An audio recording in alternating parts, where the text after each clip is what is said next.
Okay, the head of the femur, the greater trochanter. And then I want you to begin to see, if we can, this ischium tuberosity, this ischium tuberosity down here, if you can see it. Is that better?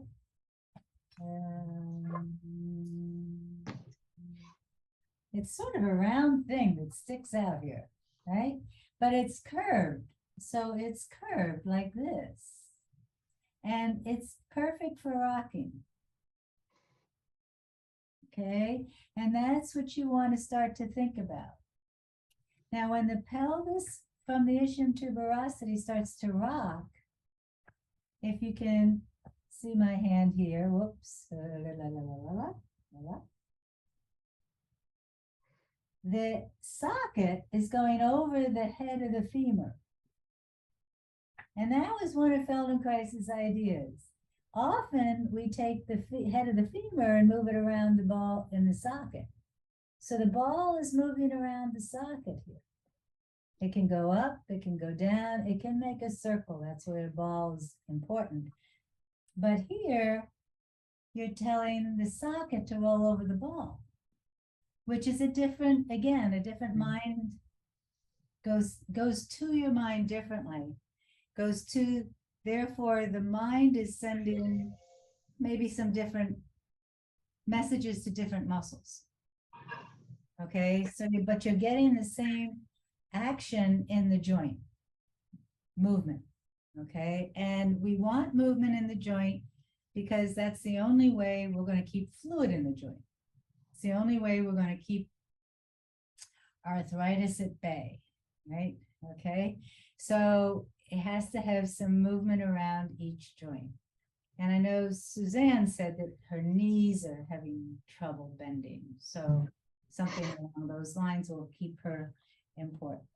So we do a lot with this as far as the hip joint, because we want an opening in the hip joint, which we've talked about.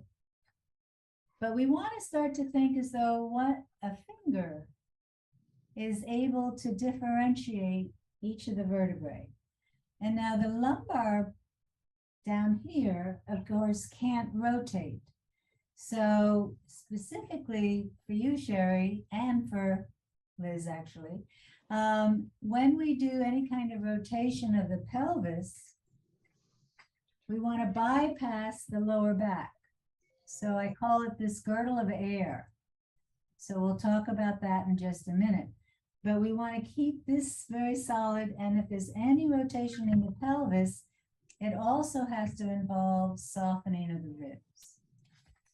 So it has to involve that softening of the ribs. Okay. So again, the idea is sitting on your sits bones, letting the chair take your weight, figuring out where are those hip sockets. So again, for me, they're in here more. They're not out here. Okay, so they're in here. And if you're going to just rock forward a little bit, back and forth, think very quietly. But the legs need to be very free. So the legs want to be very free. I want you to take your time and find out what you might want to do with your feet. Your feet might want to go to the outside. They might want to come in. They might want to go to the inside.